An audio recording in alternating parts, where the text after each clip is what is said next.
Jay Carney here. Just want to make sure. People are picking me up.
Got it.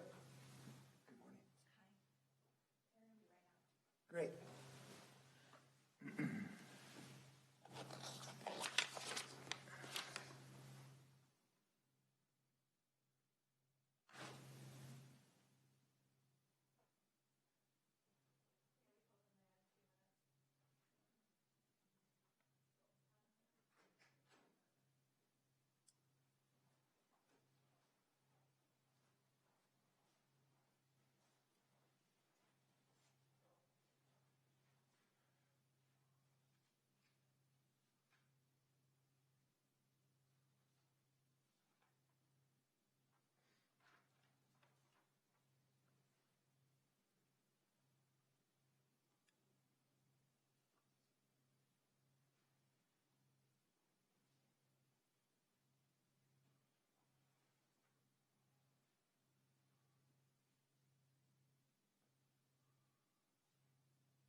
Okay. All righty? Yep. All right, good afternoon. Congratulations to President Joe Biden and Vice President Kamala Harris.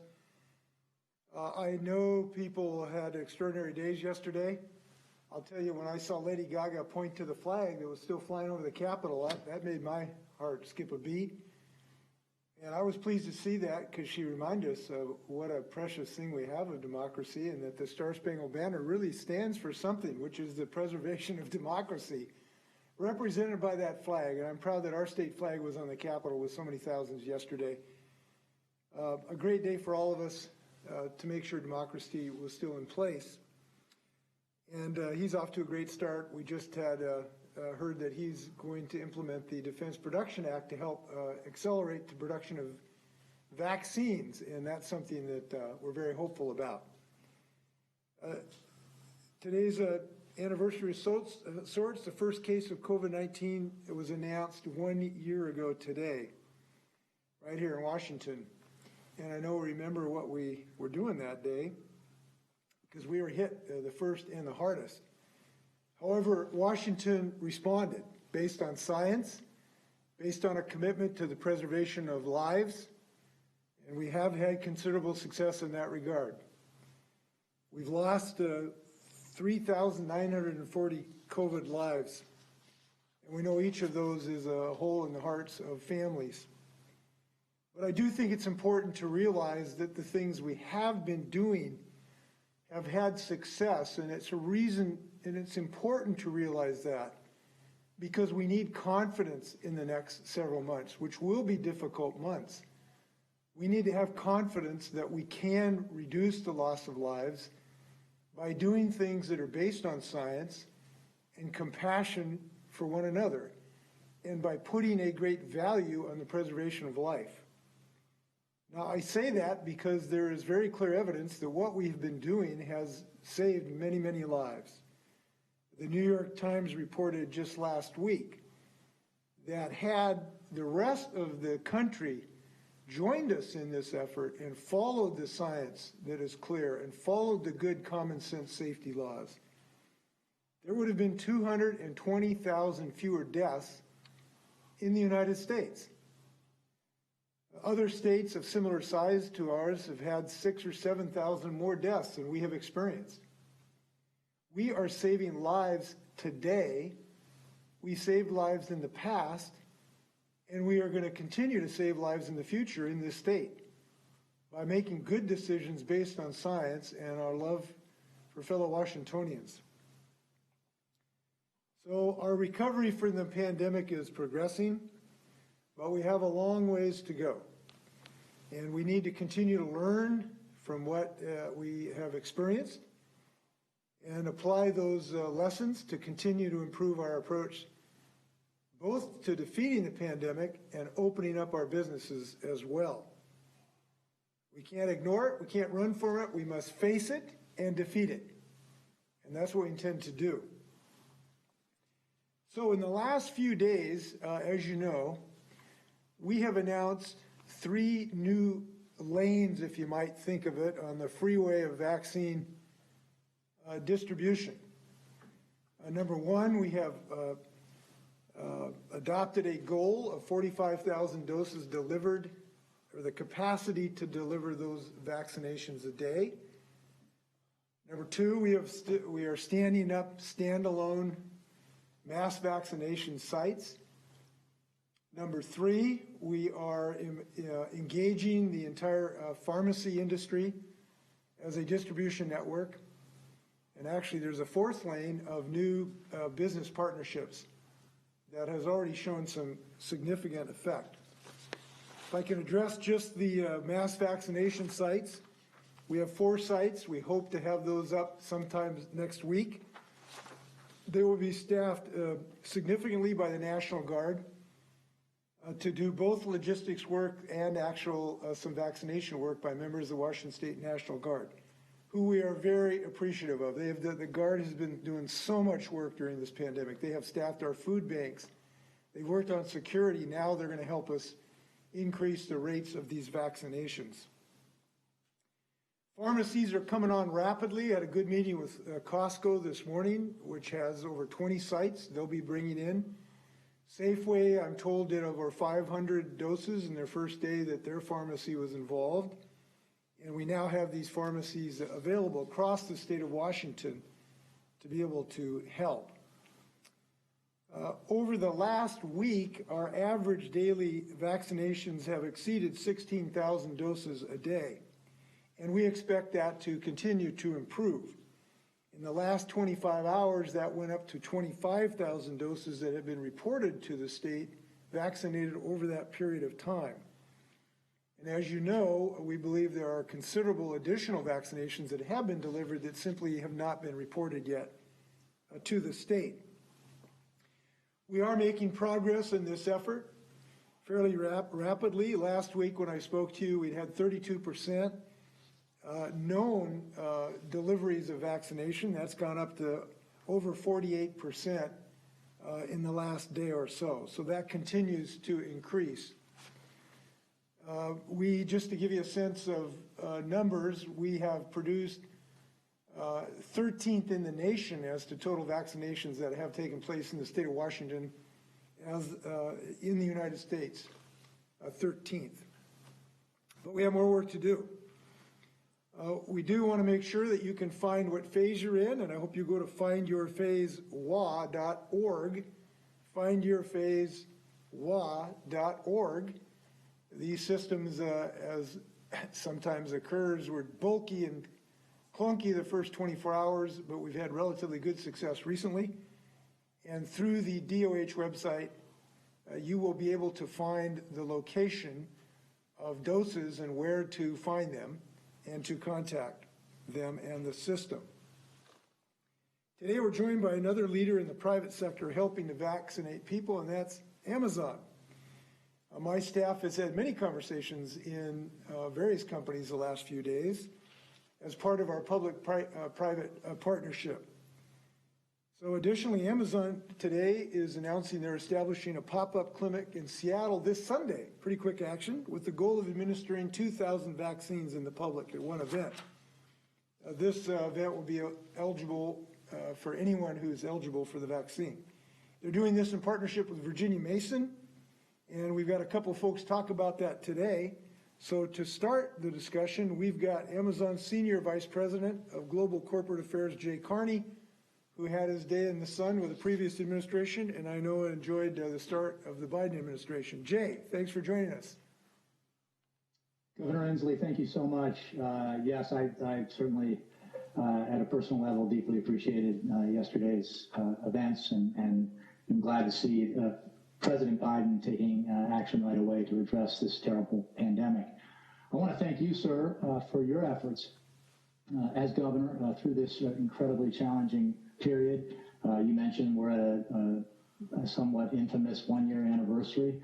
And of course, Washington State and the citizens of that great state were hit the soonest and the earliest, and you and your administration had to react fastest when COVID began to hit these shores in the United States. So I applaud you for your efforts, and We've been grateful for the collaboration we've had with you, sir, and with your team over these many months. We're committed to help you, sir, and the state, because Washington is our home state. We were born there, and we are now the largest employer in Washington state, as you know. Speaking of President Biden, yesterday we sent a letter to the new president offering any assistance we could provide in his effort to vaccinate 100 million Americans in 100 days. We think we can leverage our operations, our information technology, our logistics, and communications capabilities in ways that could help with this effort, and we want to be a part of it in any way that we can. As part of working with you, sir, we're proud to be a charter member of the Vaccine Action Coordinating System, or VAX, which is newly established. And we're committed to helping you achieve your goal of vaccinating 445,000 Washingtonians per day, which is a great goal to have. We have some announcements, as you mentioned. First off is the partnership with Virginia Mason, which we're very grateful for. That's to establish a pop-up vaccine clinic this Sunday aimed at vaccinating 2,000 people. And second, we're committing one of our own executives to be on loan to your team, to your vaccine command center, so that we can leverage our expertise through that executive in your efforts going forward. And we're also, I want to say, ready to help administer vaccinations to our essential workers in Washington state. We have 20,000 of them who are on the front lines in our fulfillment centers. And that help we can provide administering those vaccinations will then free up resources for other efforts to move quickly on vaccinations. So at the appropriate time, we're ready to help there. We have, as part of that effort, agreed with a third-party occupational healthcare provider to administer vaccines at our facility, just like we do with flu shots. So it's because we have such big, employee bases in these fulfillment centers, we can get a lot of vaccinations done very quickly, and we want to help in that effort. We will do that in coordination with our COVID-19 testing program, which I know we've discussed and I think people are familiar with, but we established our own COVID-19 testing program at our fulfillment centers. It's now available at 650 sites across the United States, and we've already run over 1 million tests. And the truth is, COVID-19 has been a tragedy for the country, for the world, and for Washington, and it's disrupted the state's social, cultural, and economic life, and we're eager to help save lives here in our home state, to rebuild the economy with you, and to turn the page on COVID as quickly as we can. We look forward to working with you. We thank Virginia Mason for the partnership, and we'll continue to look for ways to help in any way we can. Thank you, Jay. We know we're going to keep talking to you too. There's a lot more work to do, so we'll look forward to our next discussion. But thanks for pitching in right here at the beginning.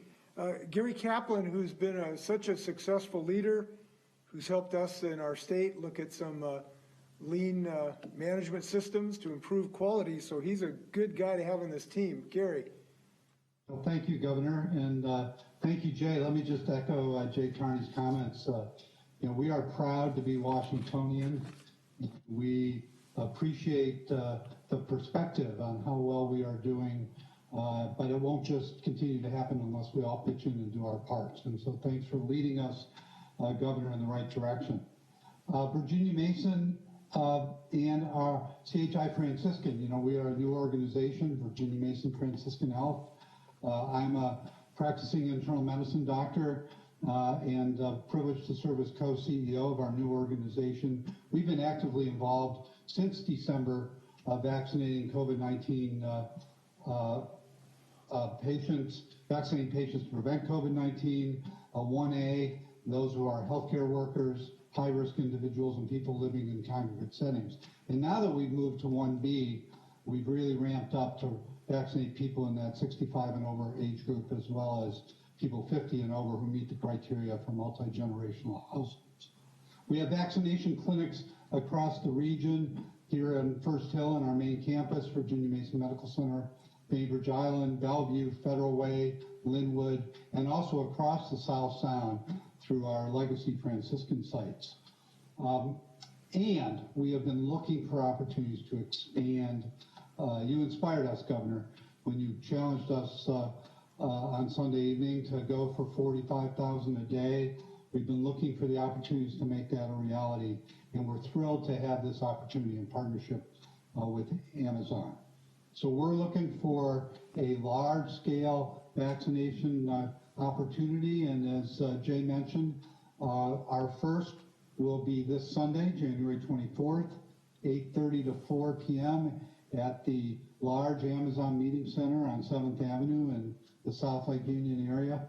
Amazon is making this very easy for us, generously providing us with the facility, handling all the setup, face coverings, wipes, signage, wayfinding, and even, and I know this sometimes concerns people coming into this downtown Seattle, free parking. There will be parking available with easy access to an elevator. You go up the elevator and you will be taken directly to the vaccine area. Flows will ensure, of course, appropriate social distancing, and there will be plenty of staff there to assist all of the people that have come for their vaccinations. Virginia Mason will be providing all the medical supplies, the vaccine, and volunteers. We know that there are people who are eligible under phase 1A or 1B, and they've added themselves already to the Virginia Mason vaccine waitlist. So they should look in the coming hours, really, for an invitation to register for this event and get appointed for the large-scale vaccination that's going to happen on Sunday. Obviously, we do need two doses. They will be several weeks apart, 3 weeks for Pfizer, 4 weeks for Moderna, and they will be scheduled for their second shots on Sunday before they leave. So it'll be one-stop shopping, make it as easy as possible, and getting both doses is obviously critical to achieving the level of immunity that we're going to need going forward. I also want to remind people that whether you have health insurance or not, you will not be charged for the vaccine. So I do not want insurance status. You know, we still need to work hard on covering all Americans, but given today some still don't have insurance, you can still get your vaccine, and we'll look forward to seeing you on Sunday. Really excited about the opportunity, looking forward to putting thousands more shots in arms, and this will be the first, and we're looking forward to many more large-scale vaccination events in the coming weeks. So thanks to Amazon again for the opportunity. Thanks for your leadership, Governor, and full speed ahead.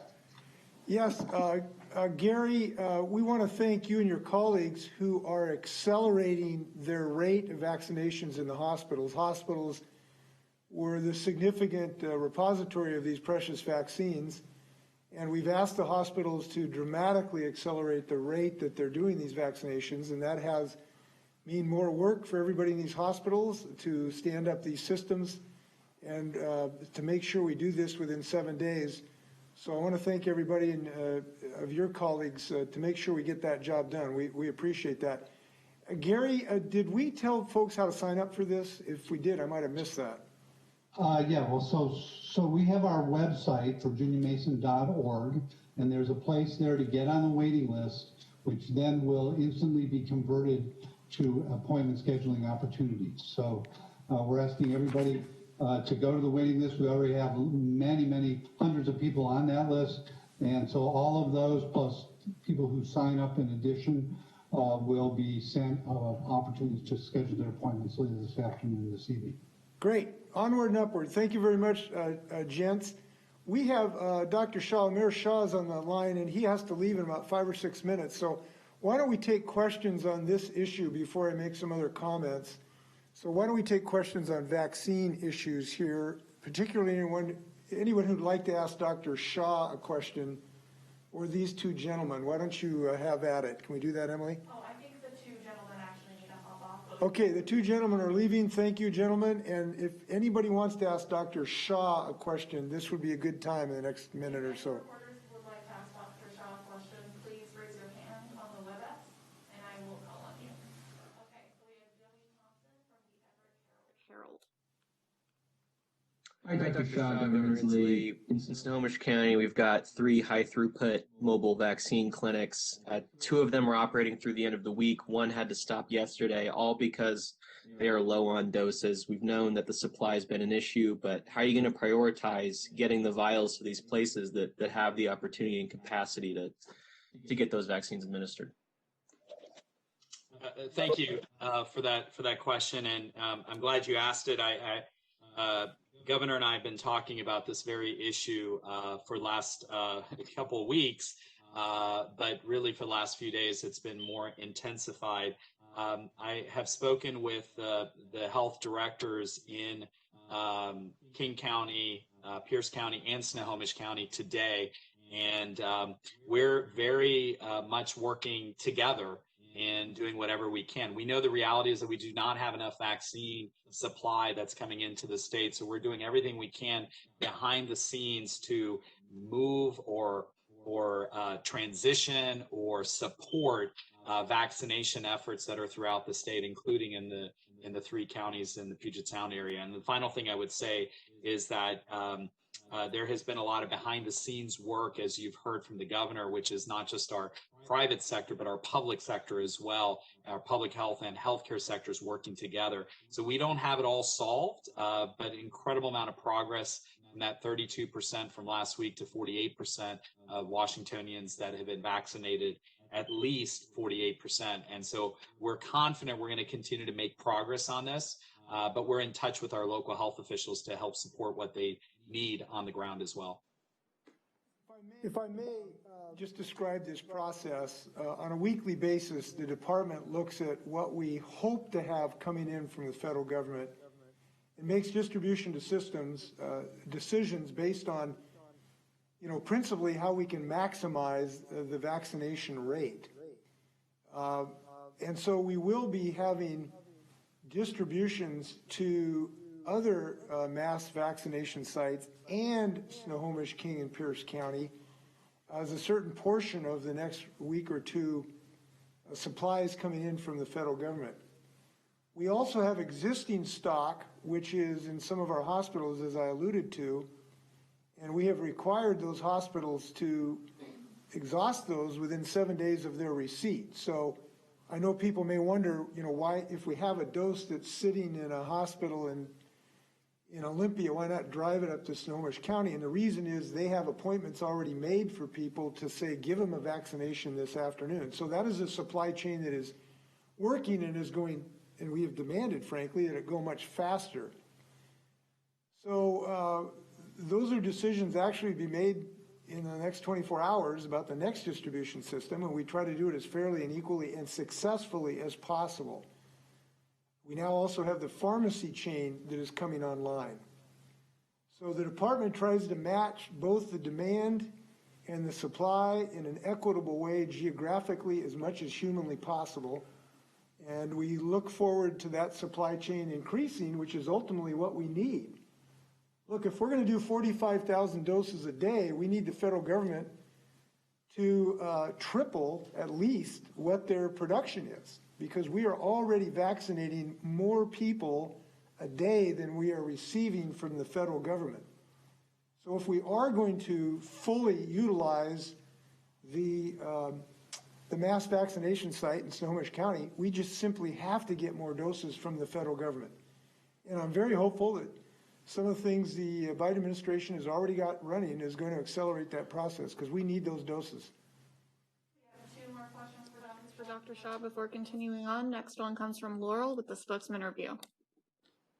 Hi, Governor and Dr. Shaw. I'm wondering if you could give an update on the long-term care facilities vaccinations. Do you know how the percentage of how many of those are done? Do you know when we will be done? And are doses being set aside specifically for that federal partnership program?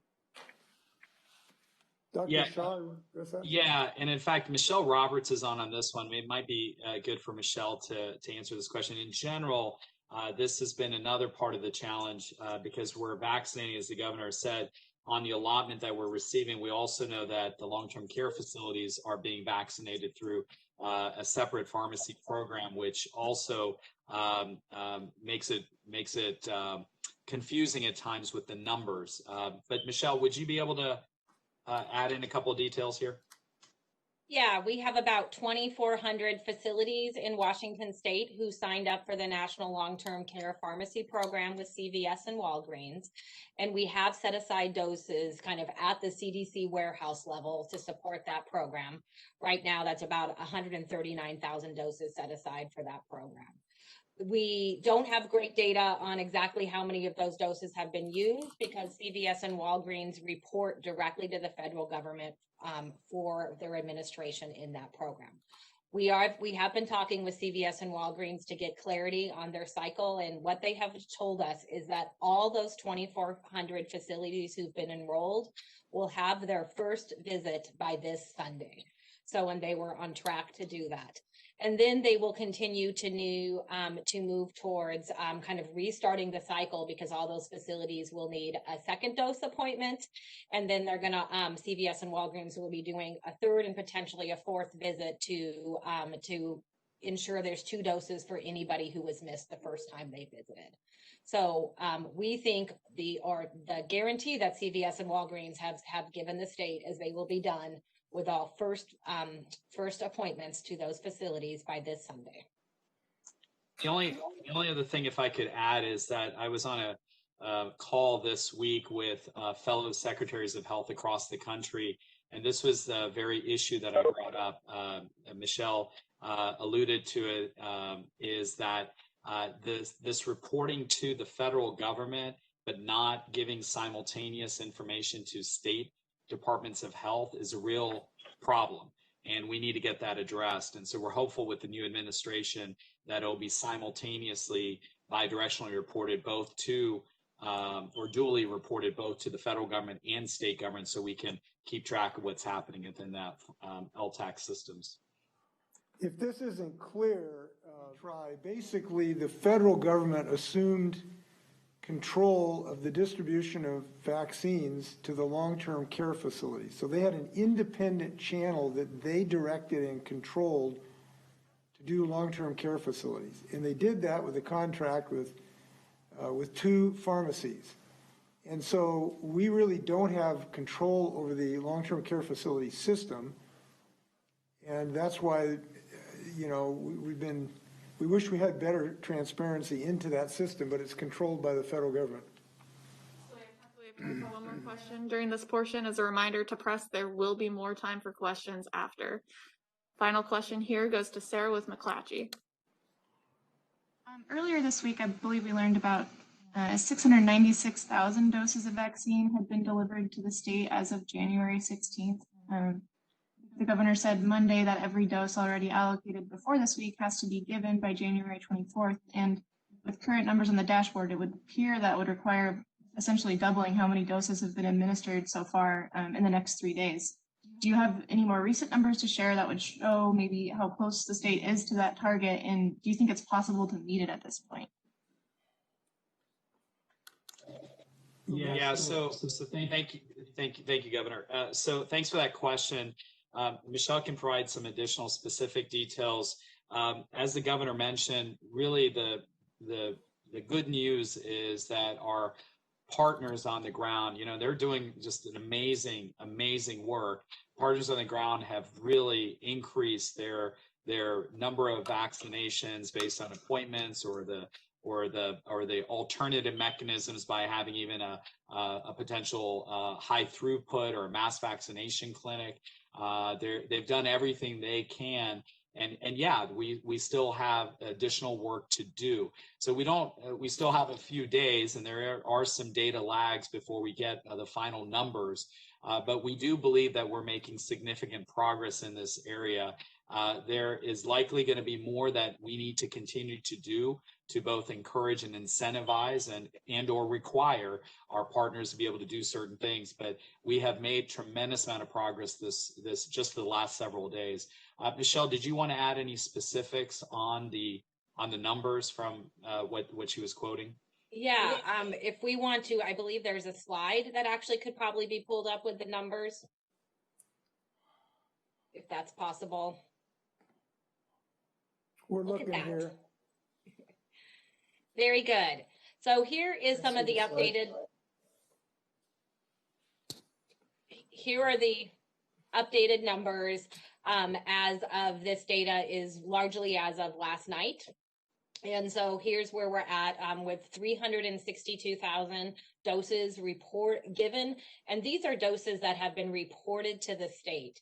And that's where a lot of this disconnect is happening. So we believe that many more doses have been administered out in the community. That's what our health systems are telling us. And then there is lags in reporting to the state. That's because these data are in a lot of disparate systems, but we're working to get those connections made so that we will have accurate data reported on a more timely basis. The new information about how many doses have been delivered as of yesterday into Washington State is 829,800. That does include, even they're not delivered, but that does include the 139 I mentioned thousand that are set aside for long-term care, which is that next line. So if you look at what our percentages are for where we're at with doses given, if you include the long-term care amount, which as the governor explained, we have less control over, that's really CVS and Walgreens control, but with long-term care, we're at 43.6%, and without long-term care, we're at 52.4%.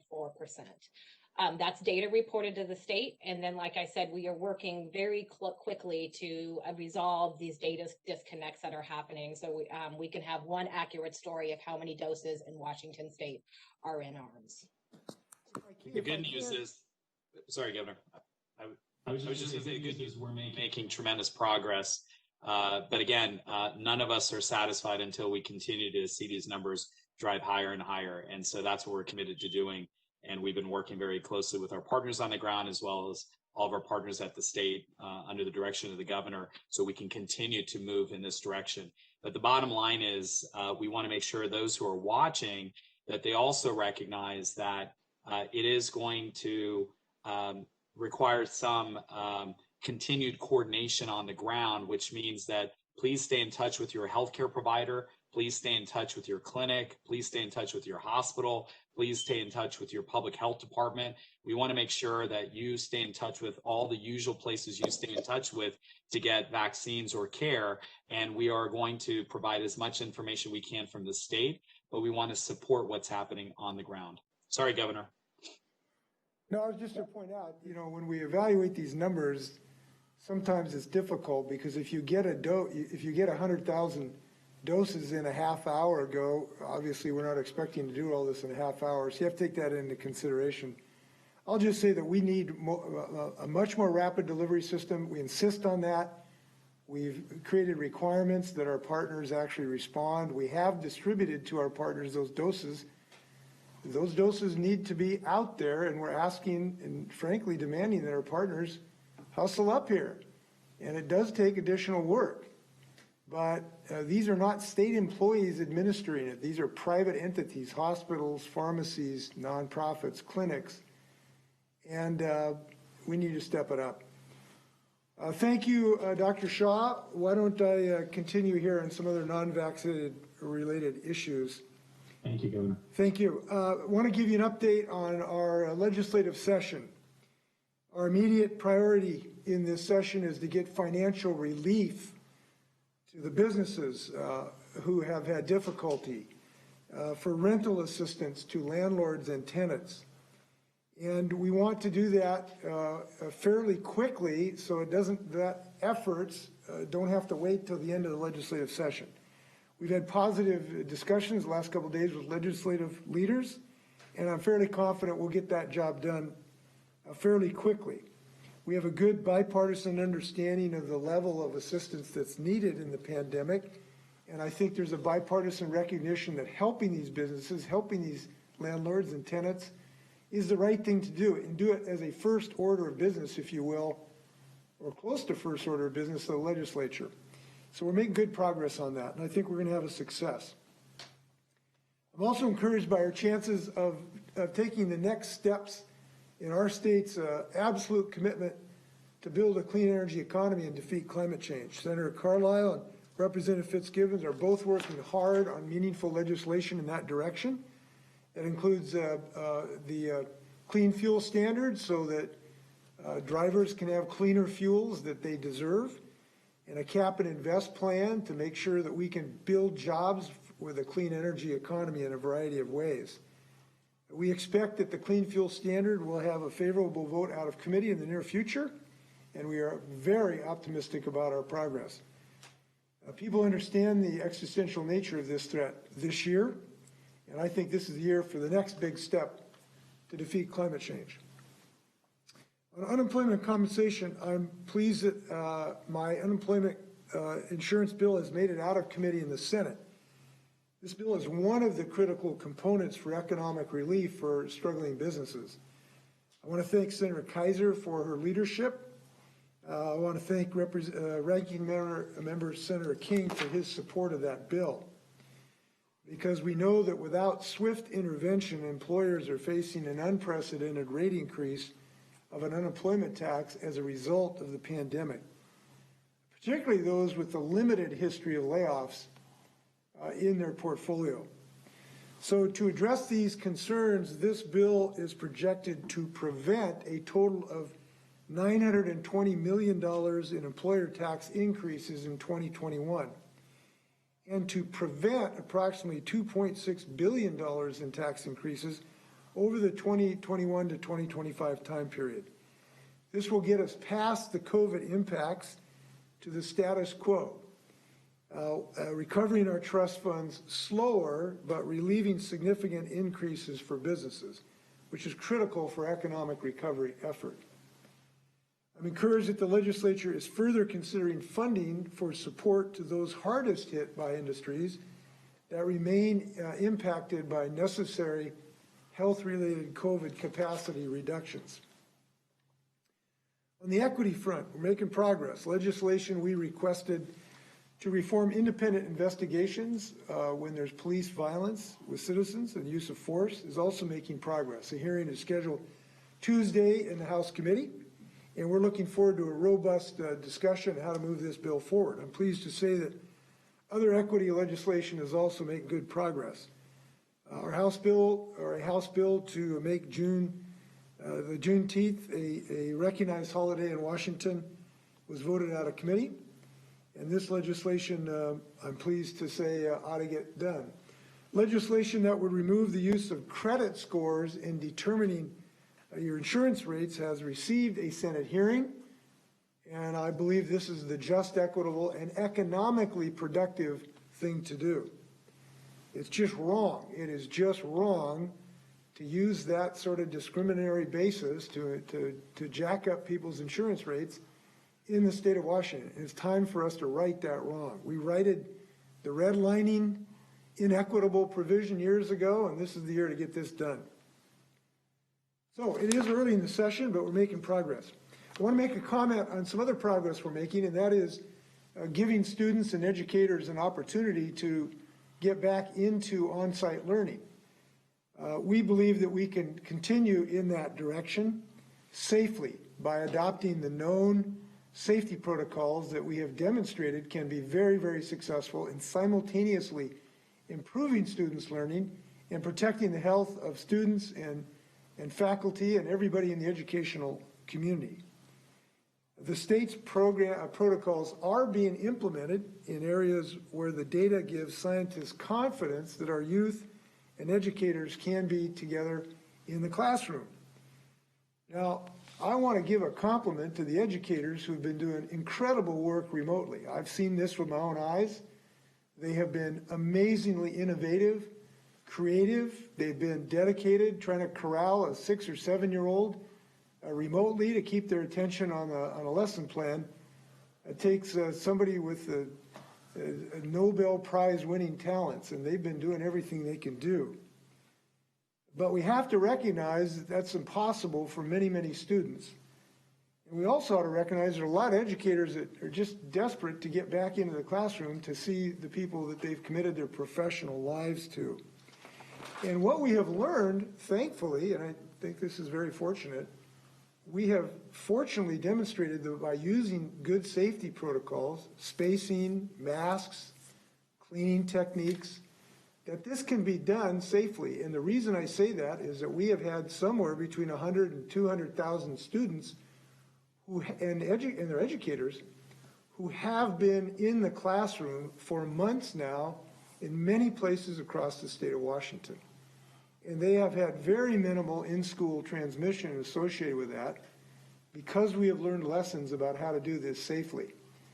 So we are pleased to see more students getting access to their incredible educators on site in many places in the state. And we would encourage that where the metrics that we announced a couple weeks ago can be followed. We hope that progress will continue. There is every reason based on science and experience to know this can be done safely. With that, hope to stand for your questions.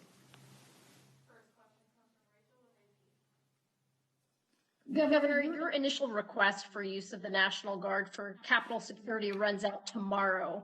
Are there plans to request an extension to that? And moving forward, do you want to see any type of permanent security enhancements at the Capitol?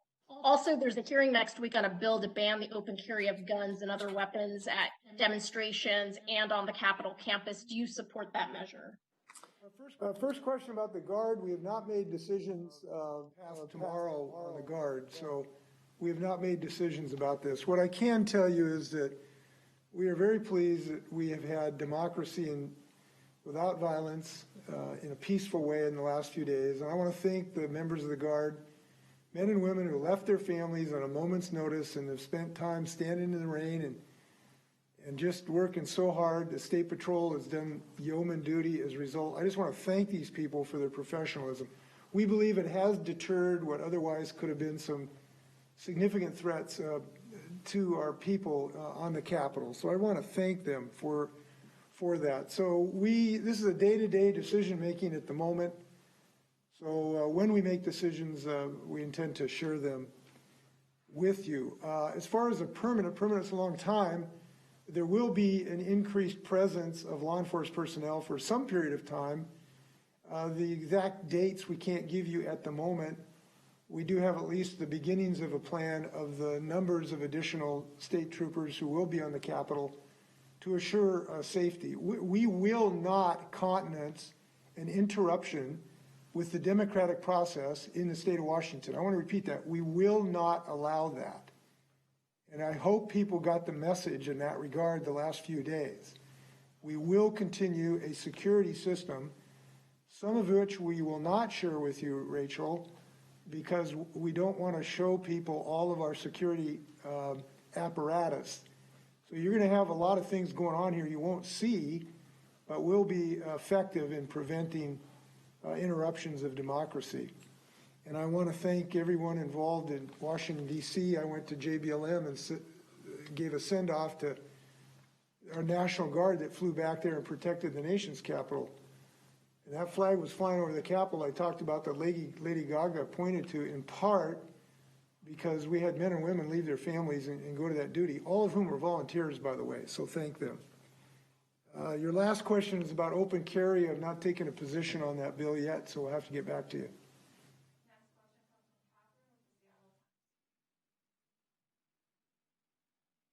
Hi, question about the mass vaccination site. Specifically, I believe Gary alluded to this in his comments. It seems that a one-day event might be less optimal than a longer event. Are there plans to lengthen this kind of mass vaccination partnership with Amazon? Well, we will be in talks with Amazon about this. We're hopeful that, and Jay alluded to this, that they want to continue to help us. And I'm hopeful that they will be able to help us in additional ways. They wanted to do this right away. It's something they can commit to today. So I'm glad that they made a down payment on things that I hope they're going to help us with. We are appreciative of the business leadership on this.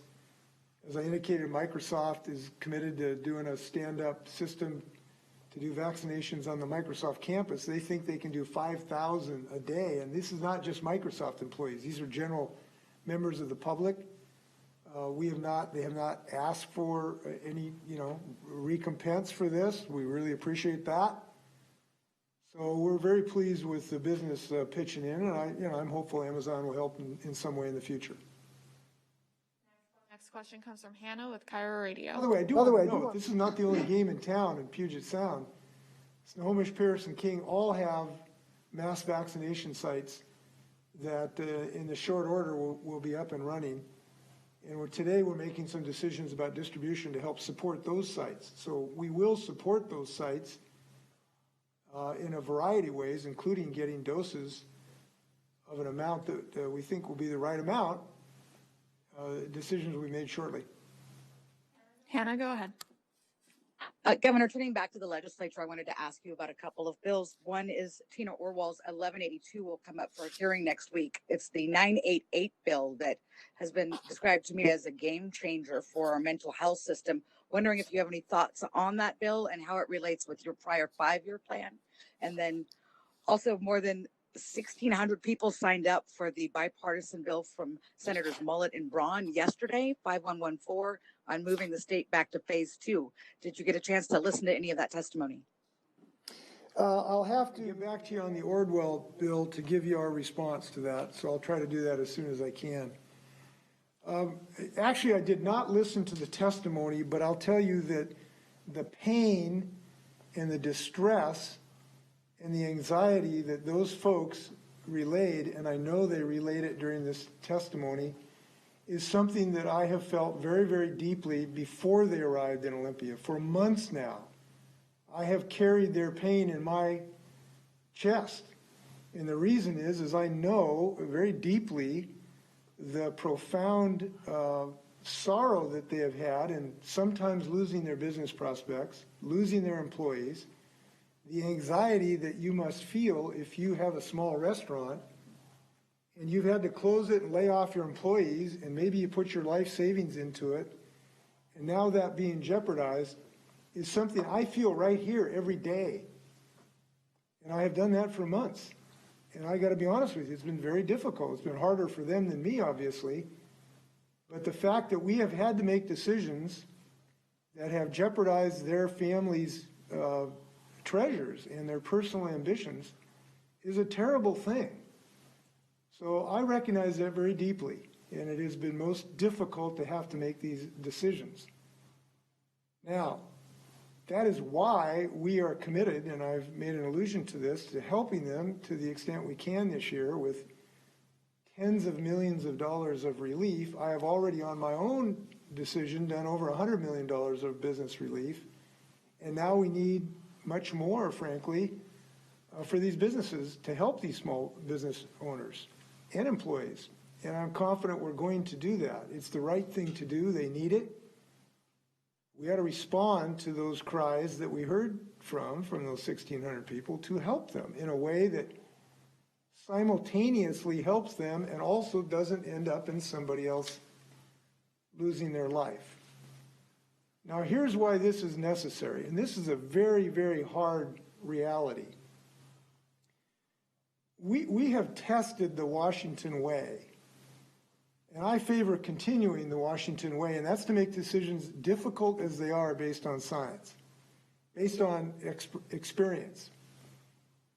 And that Washington way has to be, in some circumstances, reduce the chance of transmission of a virus, and we know to a scientific certainty that when people sit across the table with each other and eat, and you can't eat with a mask, nobody's figured that out yet, that is a very, very risky environment. This is a scientific certainty. It's the most risky environment perhaps you can think of. And there's, unfortunately, as a result, we've had to make some tough decisions. Now, the Washington way has been tested, and it has been found successful. And the reason I say that is that we have saved, as I indicated, if we had made different decisions, we would have 6,000 to 7,000 to 8,000 more deceased Washingtonians had we not made those decisions. And if we deviate from that course, we will have thousands more deceased Washingtonians in the months to come. And that's just a hard fact. I wish I could say otherwise. But unfortunately, we have very high transmission rates in our state. They're almost as high as they've ever been throughout this. And we have to remain diligent. So I respect, empathize, and have no question with the difficulty that these folks have told us about. yesterday. But we've got to continue not to allow people to die in this state. And I'm intent on that, and I believe that respects and is in tune with the values of the state of Washington. Now, I might add, we have been able to make some progress. I was really pleased that working with industrial hygienists, our Department of Labor Industries has worked with the restaurant industry to open up more dining under a roof by figuring out a way, if you have more ventilation, that you can actually open up your operations under a roof. This is great. And quite a number of restaurants are using that. And I am really glad we've been able to make that progress.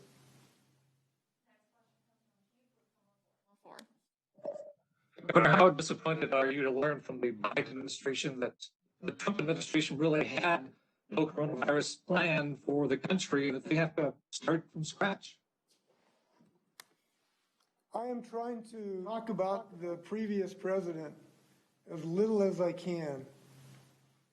Just as the less we mention that name, the better, because we want to move forward. So I'm not going to really give you much of an answer except to say I am so glad to have a partner in the White House who will really help us. I believe Joe Biden understands how to move a large government. I know he cares deeply about this. You know his personal story about how important health is in his family. So I feel really good about it. Our first discussions with his vaccine team have been productive, and so far they've done pretty much everything that makes sense to me. So I'm ecstatic about having a partner in the White House. Next question comes from Ian with KREM. Hello, Governor. I was wondering, first of all, our local health district here in Spokane County has said that they found out about our mass vaccination site at the same time as the public. We were wondering if that was the intention when you announced the sites earlier this week. And also here in Spokane County, we're kind of struggling to move forward to the next phase of the vaccination due to a lack of doses. I know you talked about it a little bit earlier, but do you have a timeline for when Spokane may see more doses so we can try to move on to phase 1B? Well, we will see more doses when the federal government gives us more doses. I just can't create vaccines out of thin air, and that's the problem. So the whole state will see more doses when the federal government starts to produce more doses. And again, I'm glad we've got President Biden, who I'm convinced through the use of the National Production Act, something I urged the previous occupant to do, who never did it in a meaningful way, then we will be able to have more doses. That's just a simple answer. As far as, look, we're moving as rapidly as we can here. And so under normal days, we would have had a 6-month discussion with Spokane Health District, but we got to move fast here. So the planning is going very well in getting this up and running in Spokane. I checked on that this morning. The National Guard has every confidence they can stand this up. We hope Monday. That's not a sure thing because we may not get doses in Monday from the federal government. But I'm very confident they can get this going. And it'll be in good compliance with Spokane. I'm very confident it'll work out. There's nothing that we've planned that's going to be anybody in Spokane is going to complain about, I believe, because we want to get people vaccinated in Spokane County. We have time for just a few more questions. Next comes Simone from Q13. Hi, thank you so much. I was wondering, what is the penalty for providers who are not meeting this 95% within the week, or really dumping all of those doses that they've received before this week by Sunday? And then I wanted to know a little bit more about the distribution decisions. As we noted earlier in this briefing, Snohomish County has these drive-through sites, but no vaccines. When I did the math based on what the county gave me, you know, Snohomish County has more than 10% of the state's population. They were given less than 3% of a weekly allocation from the entire state. I'm just wondering how those numbers add up to you. I'll get back to you on that question with some further information about the distribution. Look, this is not going to be exactly a per capita basis because we have to make decisions to get shots in arms. And if one county has a little more ability to do that than another county, we got to go with the county has a little more ability to do that. I don't know if that's the situation in Snohomish County or not. But we got to get shots in arms. So it is not going to be exactly per capita, but the numbers you have, I will try to get a review of that and get back to you. Although, Michelle, do you have any insights on this or not?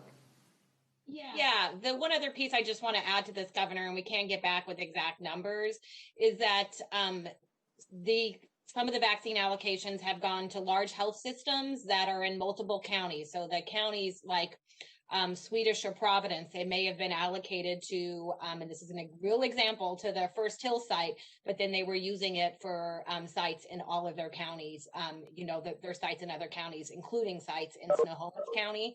So it is hard to look at the exact allocation numbers and determine that those vaccines are being used only in the county where they were allocated, because in fact, the health systems are moving them between all of their locations.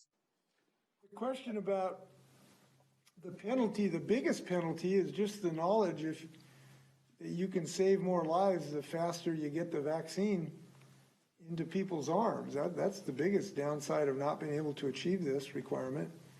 By the way, you said something about doses being wasted. No doses are going to be wasted. We've had very little, if any, doses going to waste here, so that's not going to happen. The penalty is that either the state will just, take those doses if you're not getting them into people's arms according to our specifications and take them to a different location or a different county, or you will not get as many doses in the next week's allocation, if any. So we are very hopeful that it doesn't come to that. We hospitals are working really hard. I understand that. But we need to have more resources committed to this in our partners to get this done. Because this was, the only mechanism at our disposal, frankly. Because these distribution systems are not state agencies. I don't have direct control over them.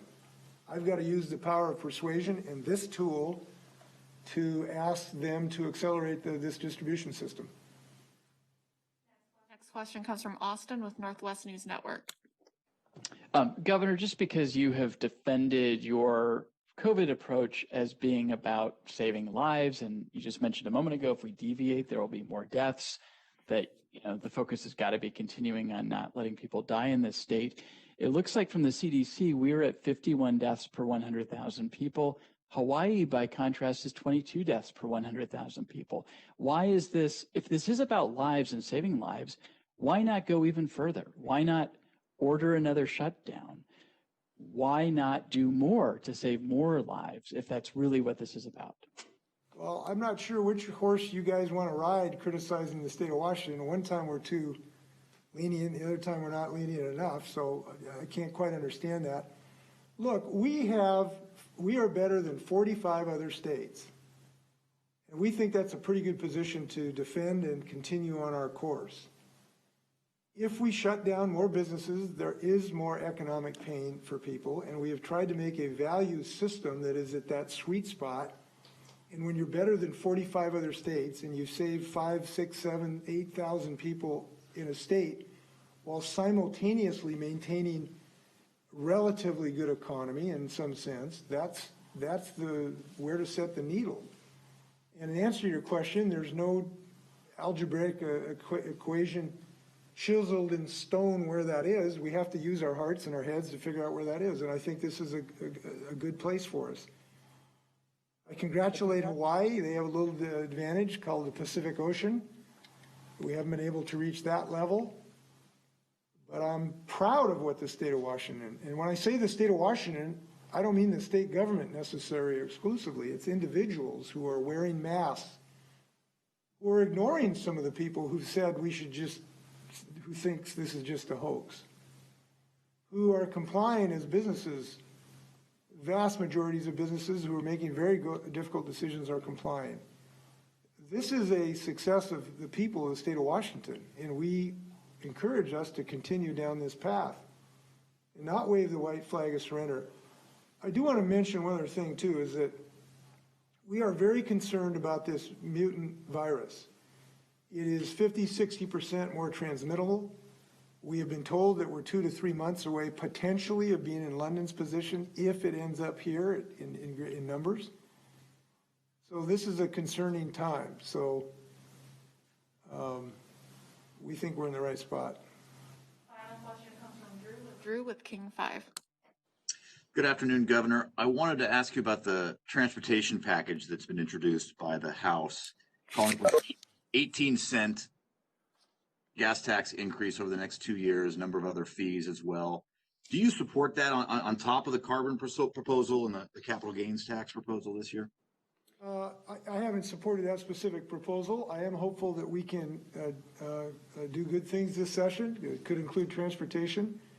I have proposed a cap and invest plan that simultaneously reduces carbon emissions and provides a revenue source that could be used for transportation infrastructure. And I believe that you're going to hear a lot of discussions in the halls of Olympia about how to finance transportation in the best way. I have suggested a cap and invest as a really environmentally productive and economically sound way to finance a variety of number of things, which could include transportation. And so that's what I'm proposing at this moment. But we are open to other ideas, and I've had discussions as recently as the last couple hours about how we're going to move forward on this. Any final words, Governor? No, I want to thank everybody for pitching in. We hope you're going to, if you're eligible, try to sign up for this vaccination. One of the other things I do want to note, though, that we still all need to be cautious even after we've had that first dose. I know there's a human tendency to sort of say, I'm okay now, I've had the first dose. It just isn't the case yet. We need to remain very cautious even after you've been vaccinated so that we can continue to save lives. Thank you very much.